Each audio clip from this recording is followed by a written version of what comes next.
Welcome to Landlord Diaries, where we talk about midterm rentals and the opportunities behind them. We'll share landlord stories, talk about maximizing investment potential, and discuss how to live the very best landlord life. This podcast is proudly brought to you by Furnished Finder, the place for everything midterm rentals. Remember to like and subscribe if you enjoy our content. We are back with another episode of the Landlord Diaries. Thank you all for listening. We appreciate you being here.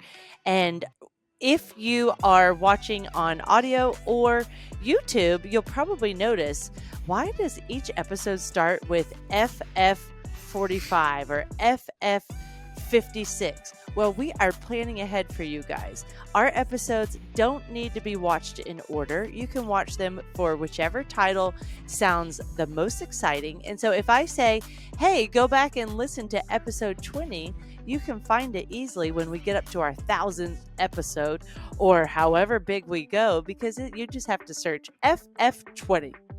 And my co-host with us today...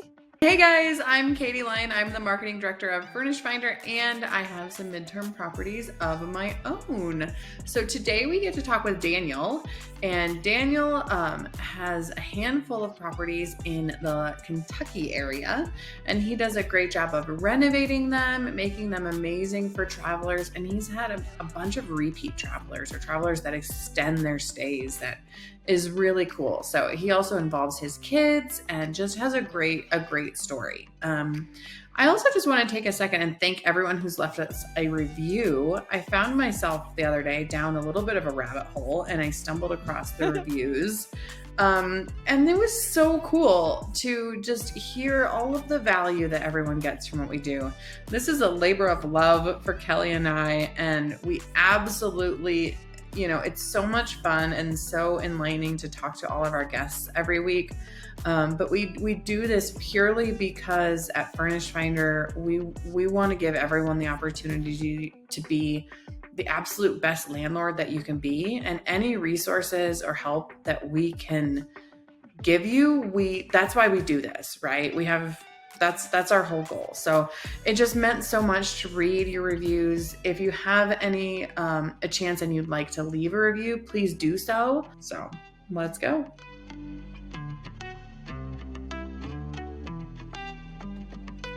Daniel Saravia was born in El Salvador, has lived in Lexington, Kentucky for over 24 years now, and quit his W-2 in 2019 to pursue full-time real estate investing.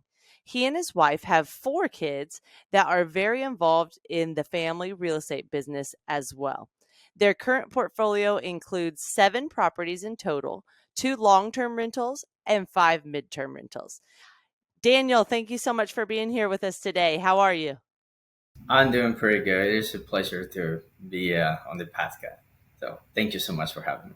Yes, sir. Well, we're excited to tell your story and encourage others with it. So let's start off with, what brought you to Lexington, Kentucky in the first place? Well, just like any other immigrant from a third world country trying to find a better life in the United States. So I was able to come here at the age of 15. Fortunately, a year later, I realized that I was by myself, and then I had to support myself, and that's how my journey began. And I was able to perform some basic work, just trying to survive. And once I turned 18, I got into the automobile industry. So I got a job, and I stayed there for about 16 years working for the same company. Oh, I was able nice. to move myself up from production team member to a production supervisor. And I love that. And your wife works for Toyota, correct? yes, she worked for Toyota. She's been working there for about 10 years already. Awesome. Is that the automobile company you worked for as well, or you work for a different automobile company? It is a kind of like a cousin related to Toyota, another Japanese company. So we supply parts to them. So, yeah. Okay. And Louisville, for those of you who aren't aware, is the capital for the Kentucky Derby, which is only like 45 minutes away from Lexington. And Lexington is the horse capital of the world, which I find a little interesting since Louisville is where the Kentucky Derby is located. So, why is Lexington the horse capital of the world, Daniel? Kentucky is being known, worldwide for three things: horses, Kentucky Fried Chicken, and good bourbon, of course. So Kentucky or Lexington is called the bluegrass state. It's just because the grass that grows Hmm. here, it is so much better for the horses to eat. So that's why some other people from a lot around the world, they buy farms and they bring their people that are in the horse industry, like horse race industry, and they keep their horses here just because it's just make their bones stronger. All right, it's time for my favorite question, Daniel, which you probably know I like to ask everyone that comes on. Tell us about your portfolio and how you got to where you are today.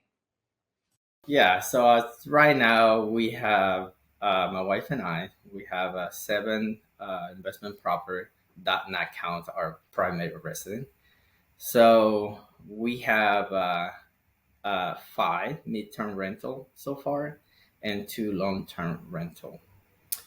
Um, the number property number five that we just turning. It used to be a long term rental, but the tenants that they were living there, they trashed the property, and so I had to fix it up. And then I decided to, just because I have a good success with midterm rental, I decided to turn it into a midterm rental, and I had no problem renting out. So Well, and I think in our intro call, you said you had a bad experience with a long-term tenant, and then your wife introduced you to Bigger Pockets, and you started listening to a bunch of different stuff and came across midterm rentals and like, yes, this is it. So, do you want to speak to that a little more? oh yes, of course.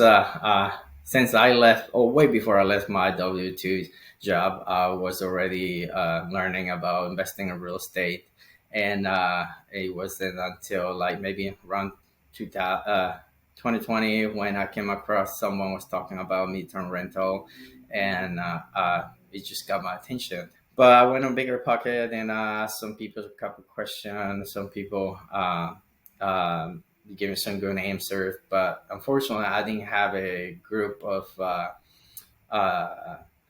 people here in my area where I can people that invest in real estate that I can ask some question about that. And I came across someone else that was investing in midterm rental, and then I buy property, and then I just decide to give it a chance and see what happens. And you sure did. Wow, you accumulated 4 properties from 2019 to 2021. That's impressive. So you had you had the thought, you left your job, you decided I'm going full time into real estate, and you just jumped in. I love that. Was there anything that could have kept you from starting in your journey? Because I think a lot of what we try to focus on a lot on the show is, hey, if you're listening and you don't have a property yet, nothing's ever going to be perfect before you jump in. You just got to jump in. So, was there anything like that that almost held you back from getting started? Yeah, okay. Honestly, I would not recommend anybody to leave your W-2 before having a plan that you, at least the direction that you're going. Uh, yeah, I made that mistake, and but now looking back, I don't feel too bad about it because it's working out well. Hmm. But fortunately, we have been investing in the stock market since 2011 when the market was down. So we were able to have some uh, funding on the side Hmm. that we need if we need it. But yeah, if you don't have a clear plan, that is just now looking back, it would be better to keep my day job investing in the stock. I mean, in the real estate, and that will help way more. It will be less stressful. I like that advice. Because we hear about it the opposite on the show way too much. Like, quit your W-2. Go find that financial freedom you want. But it really, you're right, it works both ways. And your buy power is a lot stronger when you both have W-2 jobs as well. For you, was it the do you say that because you could have purchased more real estate if y'all both had W-2s, or because the monthly income to support a family of six, you would have liked to go about that a bit differently? Why do you say it'd be better to keep your W-2? Well, the reason why it would be better is because now I can show the lender that I have income coming in every month. Because the lender wants to see, how much money you bring in each month from your W-2. So, in my case, so fortunately, my wife have a good paying job at her company. So that kind of offset in some ways, and we also have some retirement account, so it didn't hurt us too much, but now looking back, I think it would have been much. I think I would have accumulated more property faster if I would have, because I was also making very good money. So I want to talk about one other thing about how you've acquired the properties, because right in the middle of your growth from 2019 to 2021 was something called COVID. So how did that affect you and kind of your pace of acquiring properties? Because I know that was just a huge wrench thrown in everyone's lives. So how did that affect you, and how did you kind of get around it to still hit that growth that you were going for? Today's episode is proudly sponsored by Furnished Finder, the ultimate platform for hassle-free midterm rentals. Whether you're a seasoned landlord or just getting started, Furnished Finder is the place for you. With Furnished Finder, you can say goodbye to booking fees and hello to direct bookings for 30-day plus days. It's a win-win for everyone involved. So if you're ready to experience the joys of midterm renting and take a load off your landlord's shoulders, head over to FurnishedFinder.com today. We make it easy to get started. We're grateful to Furnished Finder for sponsoring this episode, and we're sure you'll love what they have in store for you. actually, that did not affect me at all. Everybody paid, um, and during that time, I think I already had two midterm rental, and one of the house was just bringing more revenue than two house combined, just one. So even if someone did pay, so I will still be okay. But and during that time, it seemed like everybody were trying to do Airbnb, and just because you can put some furnitures out there and rent it out, you won't have no problem. And I just focus on midterm rental because I much rather have that steady income each month than just trying to have a lot of turnover and Airbnb. Not that I'm against that, which I'm looking into Mm-hmm. also myself. Mm-hmm. Uh, but I just believe that you have to become good at at one thing, become good, and graduate from that, and then move to the next step. And midterm rental was my thing, or it's still my thing. So let's get in deeper to that portfolio. We established you have 7 properties, 2 long-term rentals, 5 midterm rentals. Well, when you look at Daniel's Furnish Finder listings, they are beautifully remodeled, because that's something that they do. Is they get in there, they buy fixer uppers that need some work, and bring it up to the right par, right standard, and then start renting out their properties. So Daniel's got a 3 bedroom, 2 3 bedrooms that he rents for around 2,200 per month, and the second one's 2,350 per month.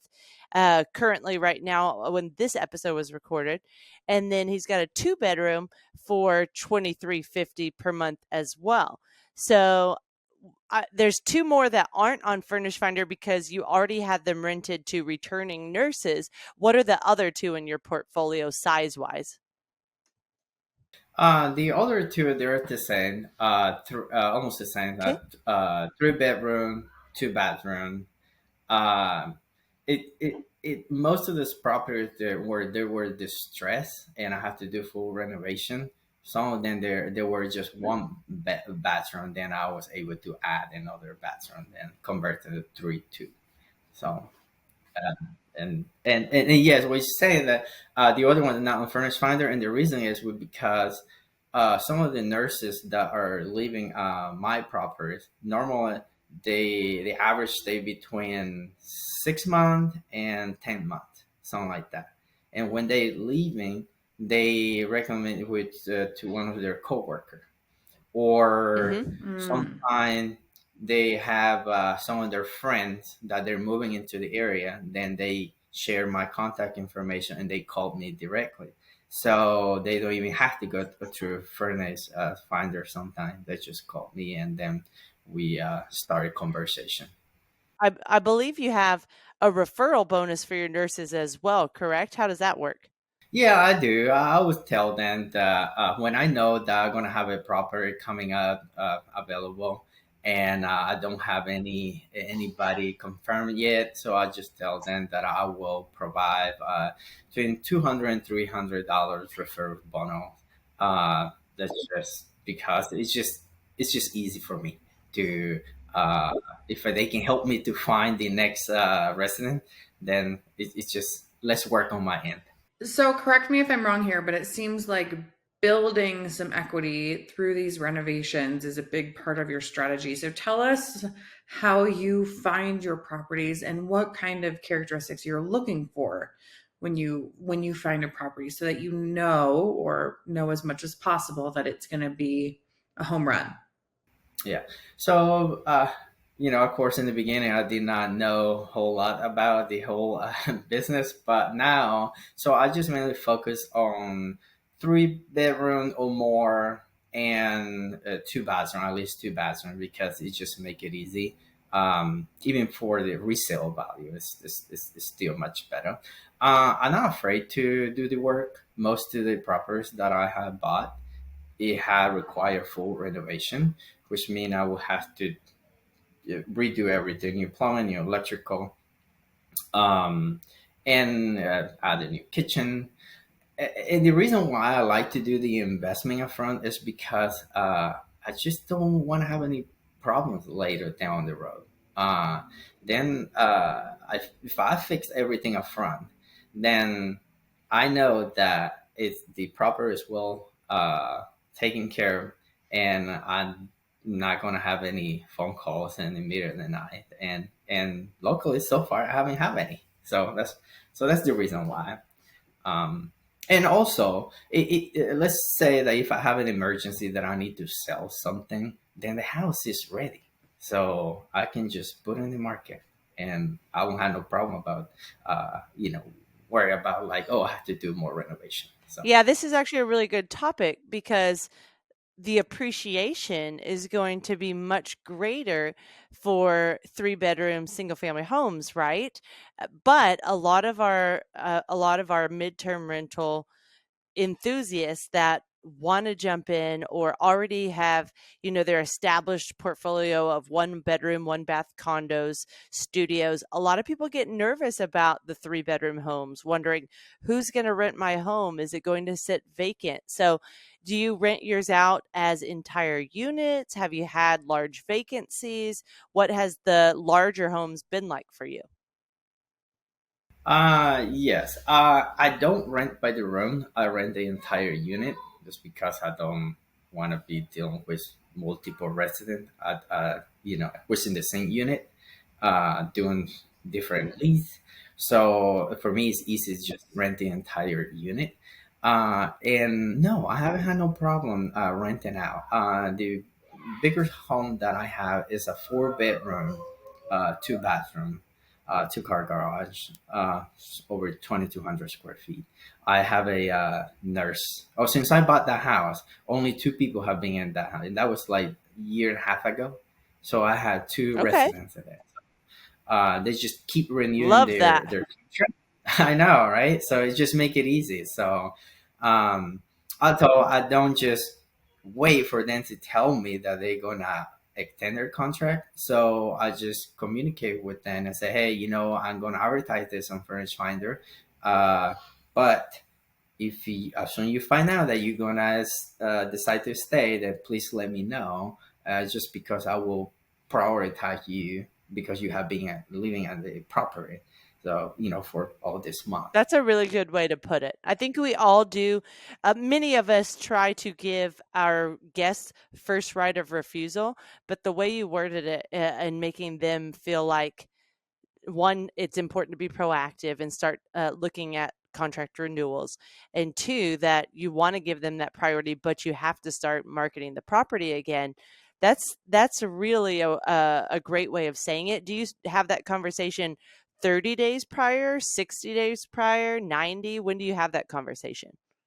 I put it on the contract that they have to notify me. I think it's a 5-week period their contract expire.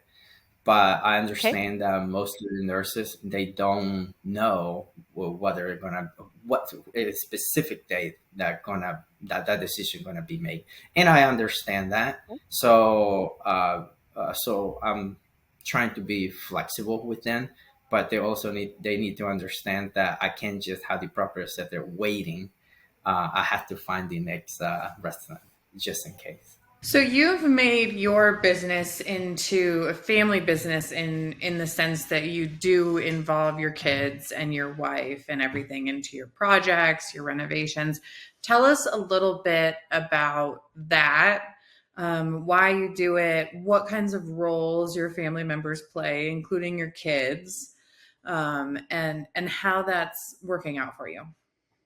Well, it's because it's just here. It's just here in Lexington. It's just basically me and my wife, and we both work really hard to try to improve our life and create a legacy for our kids. And we also want to teach our kids that hard work it paid off. You just have to find that niche that and just become good at it. And sometimes it's not always clear road, but it's just um, sometimes you're gonna have those hiccup. And but the most important thing is just not to give up and keep going. And I want our kids that they're able to see what we're doing. So that's why they have to be part of every renovation that we had done. In fact, with my twins were 6 months old, that's when we bought our first property. And I would go in the morning to do half a day's work, and then I would come home, take care of the kids, and my wife would go in the afternoon to do some stuff. So yeah, it has been quite a bit of challenge, but that's okay. Nothing is easy in life. Hey landlords, are you ready to level up your rental game and simplify your life? Well, get ready to meet your new best friend, KeyCheck. KeyCheck is your all-in-one solution for stress-free property management with tenant-paid screenings, rent payment processing, online lease creation with eSign, and a suite of incredible landlord tools. You'll wonder how you ever lived without it. No more chasing down checks or sifting through piles of applications. KeyCheck helps you organize and manage all things landlording in a simple and efficient way. So if you're tired of the rental chaos and crave seamless, efficient management, head over to keycheck.com and sign up today. Make landlord life a breeze with KeyCheck, the game changer for modern property owners. I think it's good for kids too, right? Like it's good that they see our hard work, and it's good that they see that there's a lot of potential in real estate, but it comes with hard work and dedication and creativity and investment, right? There's a reason we call it investing. Kelly, I don't think we've talked about this yet, but my son, Emmett, is 10 years old, and he wanted to earn some more Lego sets because he's obsessed with Lego. He has been since he was 3. And I said, you know what, buddy? I think you're old enough for your first job. Mhm. So if you're watching on YouTube right now, the background right now is my office. What you can't see is just outside of the screen here is a bright orange desk, because orange is his favorite color, with an extra monitor we have, his little, laptop made for a 10-year-old. And he has a little notebook, and we went over the qualifications of a property we would look for on Zillow, either for arbitrage or for purchase, right? So we talked about, okay, here are the markets we look in. Here's our price range. Here's, what we would look for in a fixer upper. Here's what we would look for if it's kind of ready to go. Here's the max HOA we want to pay. Here's things that we're definitely not okay with, or here's things that like we might be able to use in negotiations. And he's only done like one work session so far, but he sat down at his little desk and he went through Zillow, and he was so excited. He goes, Mom, I found one that might work. And granted, we're not even like ready to purchase our next property, but I just thought it was really good practice for him to start getting used to some of the stuff. And he'd favorite them on Zillow. And I almost died because I heard him find one property. He goes, okay, needs a little work, but good bones. It's got good bones. It's good. I'm like, where Perfect. did you hear this? And I must have said it at some point, but it was just hilarious. And then the other thing that he's going to start doing is we hired a bookkeeper, because bookkeeping is my absolute nightmare. And every month, he's Me a too. whiz with Google Sheets because they teach him that in school. They do everything on the Google Suite. So he's going to go through, and every month he's going to put the expenses from the bank account. He's going to export them, and he's going to reformat them in a Google Sheet for the Wow, that's a bookkeeper. really good life skill. Right. And I'll take a look over it, right? Make sure that he doesn't have anything crazy. But he is stoked to not only like feel very important and like part of it, and to earn his minimum. I told him I'd pay whatever minimum wage was right now.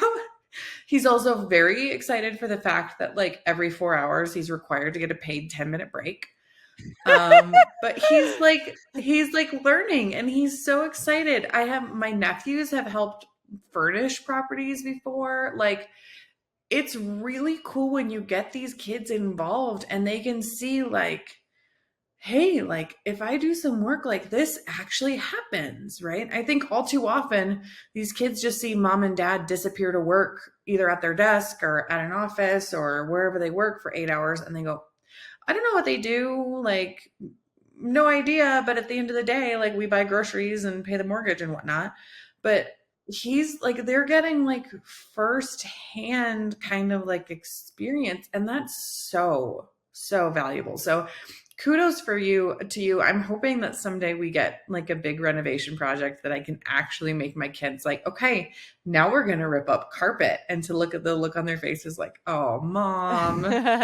And I'm so excited to just have a little bit of forced child We labor. have not talked about that, Katie, and that is so cute that he's got like a little orange desk right outside of your room. I did not know that. I love that so much. It's the cutest. It's like his desk from COVID when it was all remote Oh, but learning. he And it's, he wants it you to be guys, that close to you. Like it's not in his room. It's not. It's a. he's You're in a. literally, you guys, like if you're on YouTube, he's like, his desk is right here. He's got an orange rolly chair. Aw. Like it's the cutest. That is really cute. Mama's boy, I like that.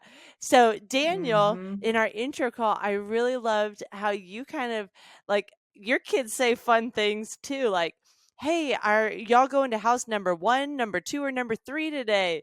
And like y'all bring them with you to the renovations because babysitters aren't always easy to find. And tell us about how the kids are involved. I think they even get involved in the stock market too. Yeah. So basically, we named our proper by number, number 1 all the way to 7. So, and because our proper are not too far away from each other, because I don't want to be driving all over the city.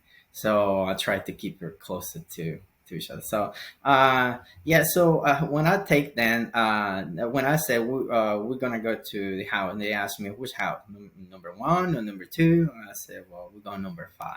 Oh, okay. What are we doing there? Well, we provided some supplies to our resident, or maybe just doing some maintenance on the landscape, and they are there helping me. They're watering the flowers. So anything that I think that I can that they will be interested, they would think if fun for them, then I would let them do it. And we also pay them like $1 or something for each project that they're accomplishing. What are the jobs that they like to do at the remodels? Scrape the floor with a scraper. Like sometime when there's stuff on the floor. I was gonna say my kids would love to do anything destructive, anything where I'm like wreck that. They haven't gotten the chance to yet, but oh man. Yeah, and the other one want to use the power tool, and I was like, I don't think that Not yet. Maybe when you're 10. maybe later, Uh, not right now. So And then the 6-year-olds, I mean, I don't know any other 6-year-olds that know how to look up data on the stock market either. Like, what are they doing following y'all's tickers on the stock market? well, because like that was my first investment that I had Mm-hmm. done in 2011. So I've been showing that when I'm buying stuff, so I show them how to look for it and what I'm looking for, what type of company, what products they're selling, and what's the demand for this product. And I say, well, and more. There's more than that, but just some basic stuff so they can understand. Based on that, then I will decide if I want to buy this stock or not. And one thing that you gotta keep in mind that when you see the green train that go up, I mean that's great. That's what you want to see, but that's not always the case on the stock market. So, and sometimes when I have the TV on and they see that everything's in red, and they said, "Dad, you're losing money today." I was like, "Yeah, it's a sad day." But not always. Now it's time to buy. We gotta go buy. We gotta go buy. So yeah, that's how they got all in that. That's awesome. So let's circle back to the remodeling side. And one thing that you wanted to point out was that you learned along the way, doing it on the cheap is not always your best option and can end up being more expensive. What experience led you to this conclusion? Honestly, no experience at all. Okay. I just thought that that's what you're supposed to do when it comes to remodeling. To me, I'm thinking like, okay, go out there and fix all the things that need to be fixed. Of course, you have to have the budget for it, uh, and that's how we had been doing. And since the beginning, and we have been told by several people saying like, you guys over rehab your property, you don't need to do. But I'm like, okay, so if I buy a property that is distressed, do I want to just go out there and paint and maybe just change the floor, but everything else just looks old and ugly? Do I want to live in that property? No. Then why somebody else should live in that property and paying me to live in that property? So that's how I see it. And honestly, it's paying off at the end, because recently this week we got an appraisal for 3 properties. One that we bought for 197. We put about 28 in work, and he Not appraised bad. for like 340, 343, 340, Wow. 'That's 343,000. amazing. That is amazing. Yeah, I know, right? So it's because they're in a good location. Yes, an ugly property, need a lot of work, but it is in a good location. So that's how I made that decision to buy that house. Then another one that I bought, the first one I bought for 98,000, and he appraised for 215,000. Great. And are you doing that right now? Are you doing the appraisals? Are you actually doing cash out refis, or what led you to get the appraisals? Well, we, of course, you don't know what you don't know, right? So we did not hire the right CPA to do our taxes, and that was in 2021. So we thought that any CPA will able to do taxes, right? But not everybody understand the real estate side of the business. Right, So for sure. we miss all the opportunities. So we have invest all the capital, but we still haven't get anything out there because we missed the opportunity Mm. to refinance. We have low interest rates, I was so gonna say, if you purchased in 2019 to 2021, it might not make sense for you to refi quite yet Right. anyway, That's what I because was you probably got asking. a killer interest Yep. rate. I know, yeah, that's the reason why our cash flow is higher on our property because we have a low interest rate, low mortgage, but the value of the property had gone up. So we found a local uh, credit union that going to give us a line of credit. So actually, we closed on it yesterday. So we're getting a line of credit on 3 property, so we can reinvest that money. But no, we can't Nice. refinance. So that's what we're doing right now. And because the work that we did up front, it helped because they were able to go and verify that we have fixed that property. So it helped us in the long run. Definitely. Love it. And then what is your cash flow right now for your properties, mainly being 3-bedroom, 2-bath homes? Actually, I was running the number today. So the average 3 bedroom, 2 bathroom property, I'm getting right between 750 and 925. Nice. That's great cash flow. That's amazing. Thank you, low interest rates, I know, right? right? Low interest rates. I mean, they're assets right now. I mean, that's gold. If you have, if you have They low are. interest rate, I mean, like, what would you get rid of, right? So Yep. I yeah, I mean, mean, that's why there's such low inventory right now, right? Is no one wants to give up their loan. Yeah, all of ours are the 3% as well, except for the last one we built. We bought the Temple House, so that has the ADU in the back. That one would have been the 6 to 7% if we would have gone through normal conventional loans. But the seller was advertising uh, owner financing, so we still got a 3% there as well because it was one of those that she was willing to have us pay her for the owner financing side of it. That's amazing. Yeah, Kelly, I actually saw a property the other day that was listed as seller financing, and we contacted him, and the seller wanted 10%. And I was like, Over what's market rate. Right. I was like, I don't think you understand. I don't think you understand how this works, my love. Like, I, mm, mm, I guess it would work if someone had a lot of money but really bad credit. I don't know. It was a head scratcher for sure that maybe someone else can enlighten us. But my only thing was, I was like, unless you have a lot of cash or a really high paying job, but you have terrible credit, that's the only thing I can think would work here. Yeah, for sure. And so, Daniel, how's it going with you going full time as a real estate investor? Your wife working for a Toyota.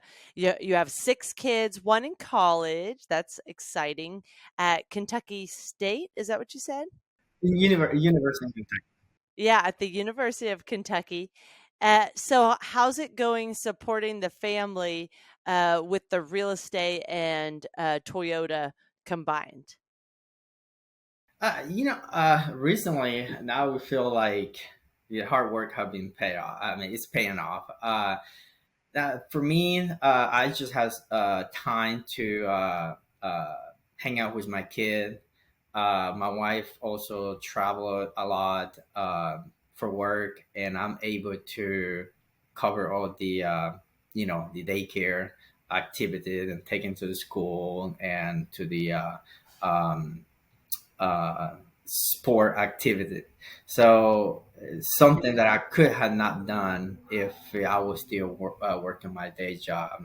So yeah, and of course, all the revenue that comes in each month, we just reinvest it back in the business. So it's not like we we live on that, but it just helped us that have that peace of mind that we have money coming in every month and we can reinvest it back in the business so we can grow our portfolio. Hey, one investment style that we haven't talked about on the show, which a lot of people don't even consider, is college, right? You have 4 kids. You have one that's already in college. what investment style did you decide to go forth with for your, your 20-year-old, and then for your other three kids that are 6 and 4? Did you choose to pay for all of your daughter's college, or is she working into that a bit? What's your strategy? No, actually, no. My wife decided to pay for her college because she don't want her to get any student debt. It's just because they get some uh, ridiculous amounts of debt, and then when they go to the real world, they realize, oh, that's not the job that I want to do. So and then jump from other different type of jobs. So my wife did not want to have that, that she had to be slave to paying the college tuition. So just we have some money saved up, and she's been paying for it. So All right. So I think we're starting to wrap up, but I just want to ask a couple more questions to tie it all back to Furnished Finder. And I would love to know how you have found the most successful ways to use Furnished Finder to fill your properties. Do you use tenant leads? Do you use booking requests? Kind of what are your little tips for success on the platform? yes, of course, I use tenant leads, even if they're one that they're unmatched. But I always go through each one of them, and every now and then I come across something that uh, uh, they're kind of like meet my criteria. And if I have something available, if I know that we'll have something available, I always reach out to them. I send a message on Furnish Finder, or if they sometimes they leave the phone number, then I send a text message, and most of the time they respond. Or another thing too that I do when I get a request, a house request, I make sure I reply immediately. Like I mean, like as soon as possible, I reply. And most of the time they say, wow, that is quick. Sometimes most of the message that I send, I don't get a reply until hours later or maybe the next day. But I don't want to wait because I know that if they're messaging me, they're messaging somebody else. And before they start a conversation with someone else, I want to make sure I'm the one who started conversation with them. This is a good point that I'm glad if you're still tuning in with us, then you get a little wisdom nugget today. So Furnish Finder, we have not a huge algorithm that places properties, one property over another, but we do have two important pieces, and I'm going to talk about one of them right now because it's involved with your messages and tenant leads. So every time you have a message come in, you have 24 hours to respond before it starts affecting your placement in the algorithm. But as Daniel's saying, to secure that booking, you want to respond as quickly as possible. The other thing is tenant leads. And we all know there's 3 forms of communication provided in tenant leads. You can reach out to them directly on their cell phone, or you can message them through Furnish Finder, or you can email them. Well, one thing that there is a tab that says view contact information or something like that associated with each tenant lead. So even if you can see the phone number already and choose to reach out to them that way, click that box because that affects the algorithm to say, hey, Kelly's active in her tenant leads right now as well. So there's your little wisdom nuggets about how to help yourself in the algorithm.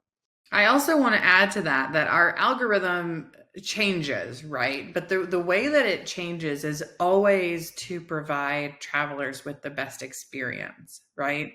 So if you're thinking, oh, how do I make my property show up the best way in the search results on Furnish Finder? Think to yourself, what can I do to serve potential tenants better? And it's exactly the things that Kelly is saying. Have an accurate and a complete description of your property. Have great photos, right? Get rid of your cell phone photos and hire a professional. Reply to messages, check your tenant leads. All of these things, like calendar. Yes, calendar is huge. Keep your calendar accurate and updated.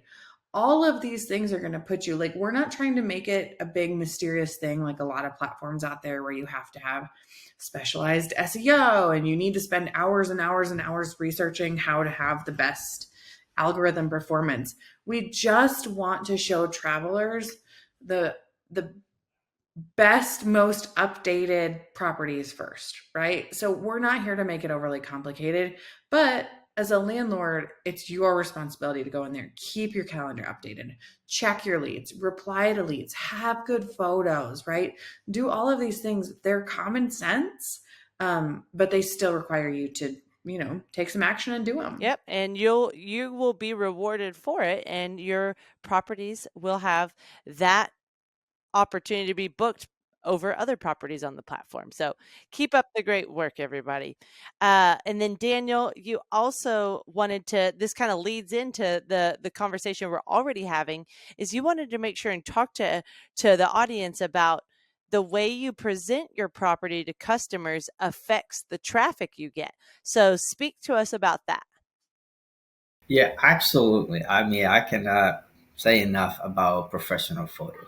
I mean, it's so cheap. I mean, for me, I pay $150 per uh, per house to take a professional photo. It just make a huge difference. And that was something that I learned since the first property, because I went back and I was looking at the photo and I was like, oh my goodness, this looks horrible. Like, why am I doing this myself? I mean, this is not my expertise.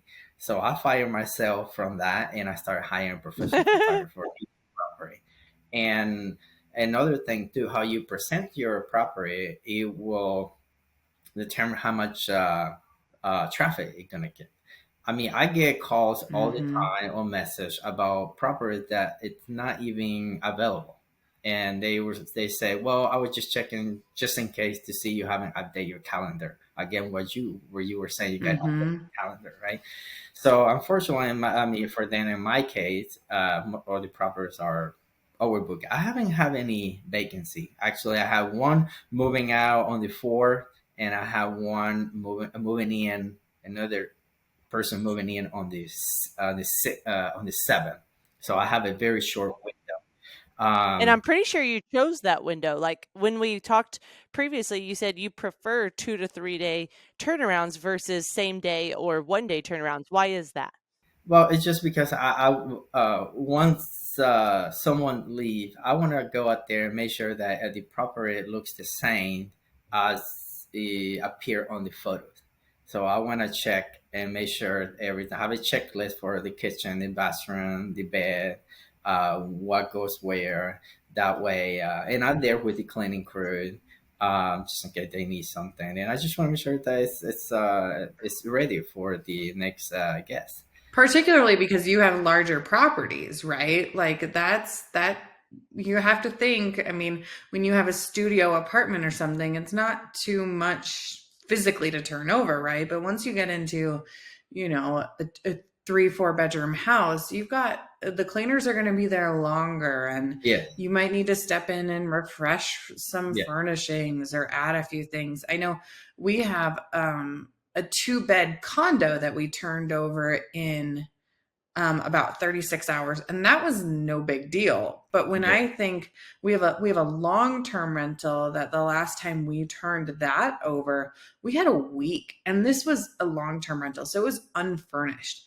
That still, I was over there every day. I, had a couple things I had to get the handyman in for. I had to get the cleaners in. I had to get a bunch of mulch in the backyard. I had to make sure that I document, like the bigger houses, it's going to take you a little bit longer to get them prepped. So I think that's very smart.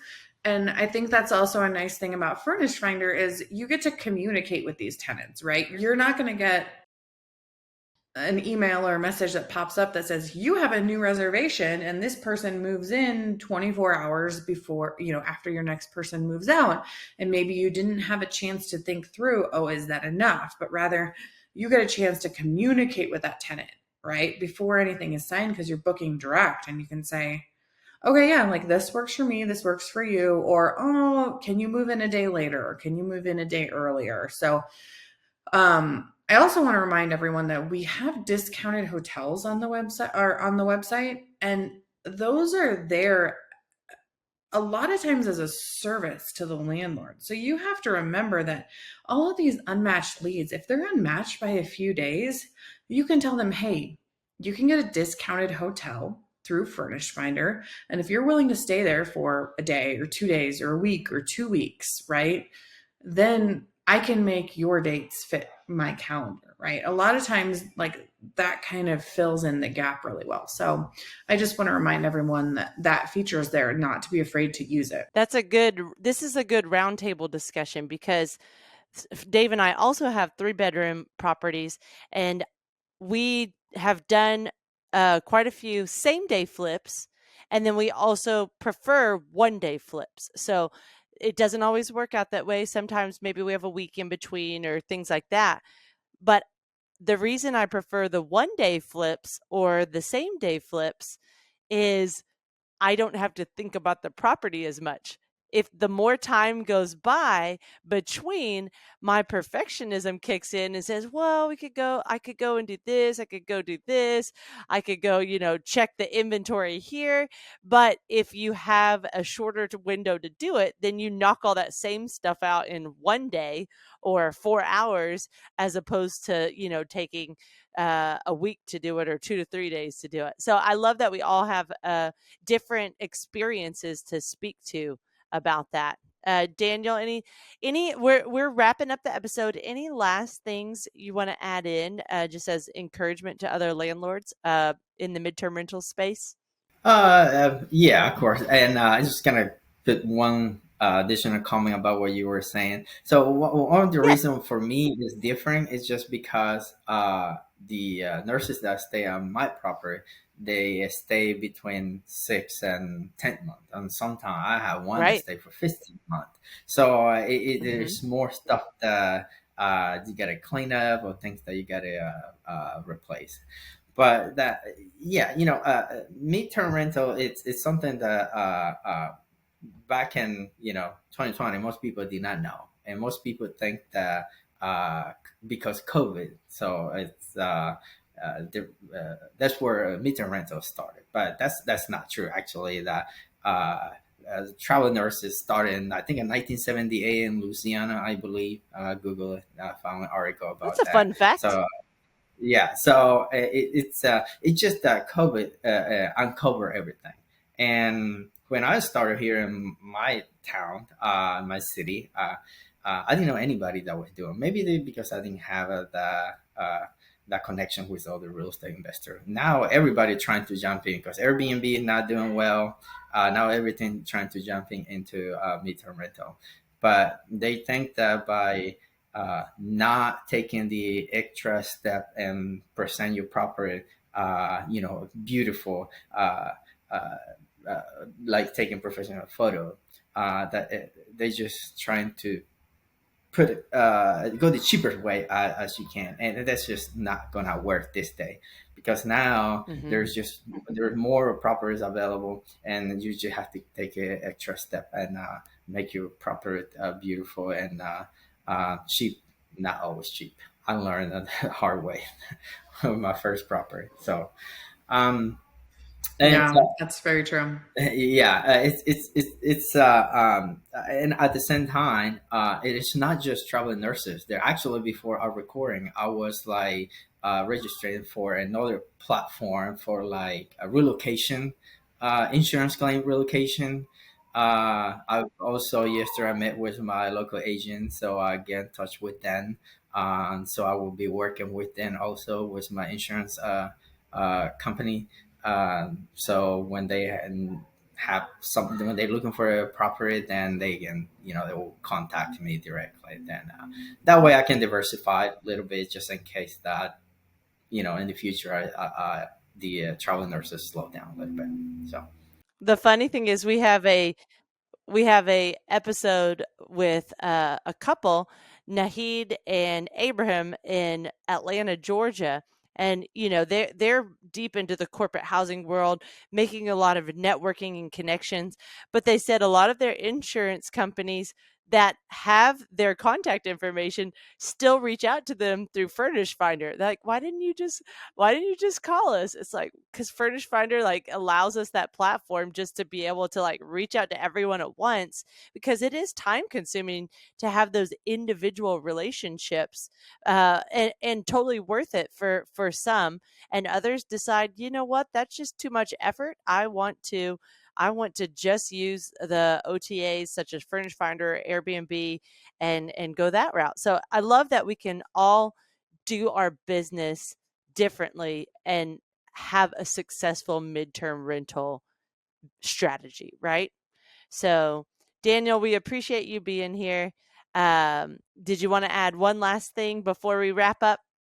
Oh no, I was just gonna say that yeah, it seems like that's true. The majority of the company that are looking for a house is, regardless of what need it for, they just go directly through Furnished Finder, because I have a guy calling me all the way from Argentina that's moving in to one of my property on the 6th, that he went to Furnished Finder and found my property, and then he contacted me directly, and so now I will be hosting someone not related to the the travel professional, and instead they're going to be in the horse industry, and that's good for me because now I can I already met with his sponsor, that they bring people from other country related to the horse industry work, and that would be something good for me that I'm excited to see what happens next.